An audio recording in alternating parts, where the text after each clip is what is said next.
welcome to the Alpha J Show. I am your host, the Alpha J. For all of you Teletoon viewers, this is pretty much for you. Camp Lakebottom is a Teletoon cartoon. To my knowledge, it hasn't really aired in the US on Cartoon Network, or at least been advertised to. It has only aired on Disney XD, so to many of you, you may not have even seen this show. Once I was like you, until I was requested it. Upon checking out a few episodes, the show has a very different vibe. Maybe it's because I've been watching exclusively American televised cartoons, but Camp Lakebottom seems different. Not exactly Uncle Grandpa different, but different in the sense of something that I really can't compare. Maybe it's because of my limited scope of older cartoons, but this is very different. I won't say unique, but I will say different. Maybe something like this is a regular on Disney? However, after watching most of season 1, I decided to go with Gnome Force. Out of all of them, this one explains most of my points since the pilot, so let's take a look. So this episode starts off with postcard main character narrations. It's pretty much their thing. Dear Mom, being a camp counselor gets harder every day. Please send a chisel. A bit gimmicky, but it gets the job done. McGee, the main character, steals Sunny Smiles' flag. Sunny Smiles is the rival camp to the camp that McGee stays at. As the Sunny Smiles owner, spoiled son, Jordan Buttsquat, storms over, he decides to take one of their stuff in revenge. Let's see how you like it when I take, this in your face!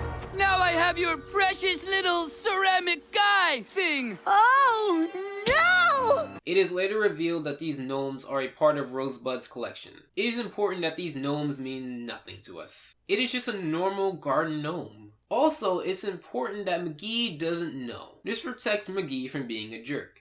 I'll explain why later. Why aren't they looking at him while he burns internally? I understand that you are essentially trying to place different layers on each other, but some basic eye movement would get the job done. Also in this episode, some of the characters take the dull baton. The counselors are these characters. If it wasn't for the stellar performance in the rest of the episode, I wouldn't have considered this episode. For example,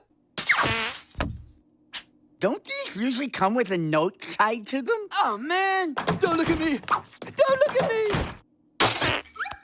Hey look, a note! this is an example of going out of your way to convince the audience that your token character isn't token. And yes, that is a good thing. Similar to older Fairly Odd Parents, some of the main characters aren't new. It'd be impossible to have 100% unique main characters.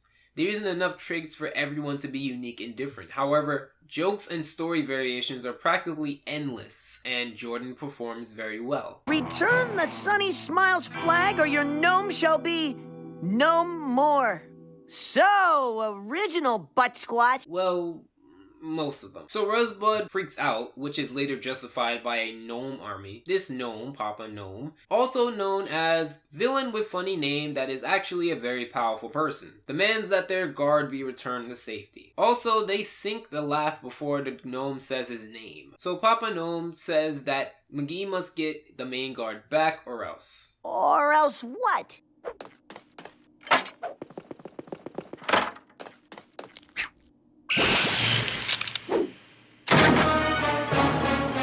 Okay, who's first? This guy has the perfect voice actor, very well performed. Remember when I said that the counselors are dull? This is very important. They take the backseat for good reasons. For one, it removes some of the counselor gnome filler, and it also gives a spotlight / pressure on McGee to rescue them. If anything, the counselors have little weight in any of this. Their insurance, as the gnomes call it, could have been as small as the counselors or as big as turning the camp into rocks. So yes, this is a good thing. Also, remember when I said that McGee not knowing the consequences makes this seem more forgivable on his end? This is because if he did know, this would be terrible. He's clearly not fazed by the gnomes despite being tied up. So Buttsquat interrogates a gnome. A gnome that he doesn't know talks. Alright, you! Time to talk. I get it. They didn't tell you anything. You're a lone wolf. Oh, I've got plans for you.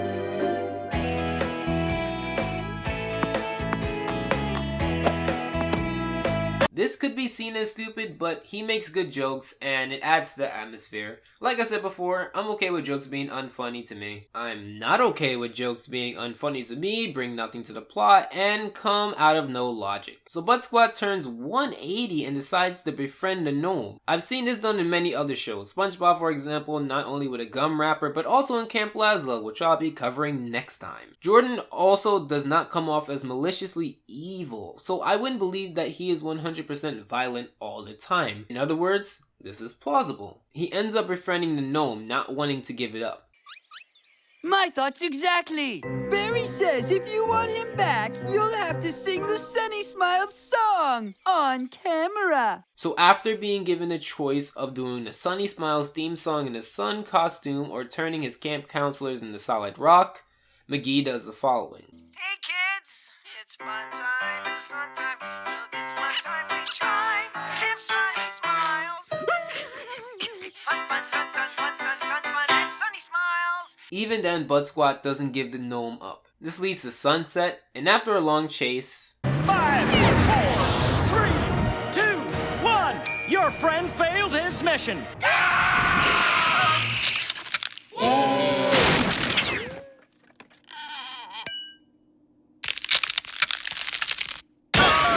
I guess you can say since he still failed to get it there at a specific time, the arrangement is out of the window. Since McGee kept the sunsuit on, he was able to reflect the rock blast back into Papa Gnome.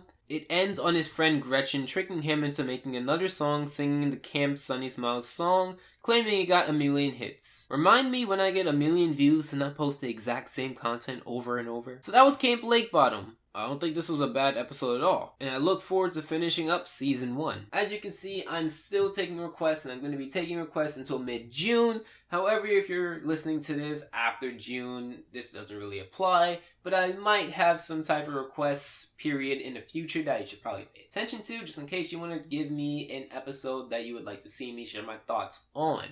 Anyways, I hope your time was well spent, and Alpha